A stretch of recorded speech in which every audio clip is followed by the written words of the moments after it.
તો એને બોલાવો. પ્રભાવતીને એમ કે મેં પકડી લીધા છે, ક્યાંથી હોય ઘરે? તો જશોદાજી બોમ મારે, બેટા કનૈયા જરા બહાર આવો તો. ભગવાન આંખો ચોળતા ચોળતા બહાર આવે. શું છે મૈયા? પ્રભાવતી કે ઓ તારી ભલી થાય.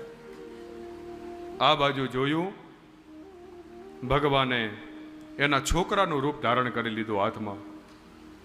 ભગવાન સામે ઊભા. પછી પ્રભાવતી કે તું ક્યારનો આવી ગયો, પાછો બોલતોય નથી. ત્યાં તો ભગવાન પેલા નજીક આવ્યા, પ્રભાવતીની નજીક, અને પ્રભાવતીને ભગવાન કનૈયાએ કીધું કે હવે પછી જો તે મને પકડ્યો ને તો આ વખતે તારા છોકરાનું રૂપ ધર્યું, હવે પકડ્યો તારા પતિનું રૂપ ધારણ કરી લઈશ. અને પ્રભાવતી પાછી ભાગી પોતાના ઘરે.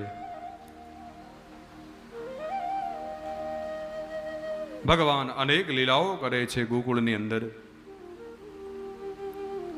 ભગવાન શિવ આવે છે દર્શન કરવા માટે ભગવાનના.